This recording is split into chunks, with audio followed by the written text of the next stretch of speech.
Okay, I think we got ourselves a little options premium drain that's going to go on here. Okay, so this is what I think is going to happen. The open interest for these prices right here have remained the same. Now the volume has skyrocketed, and that's what they want. Okay, so if we go to the options chain on Fidelity, you got 19,000 volume, 3.5 thousand open interest, 5,000 volume, 1,000 open interest, 3,000 volume.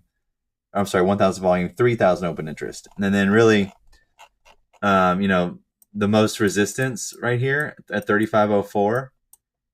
That's what we're seeing at this $200 mark. So I imagine they're going to walk down back to 180 where max pain is, because I mean max pain is max pain, right? That's just my thought. So we'll have to wait and see. There's a lot of premium to be made off of these calls that just skyrocketed today, so we'll have to wait and see.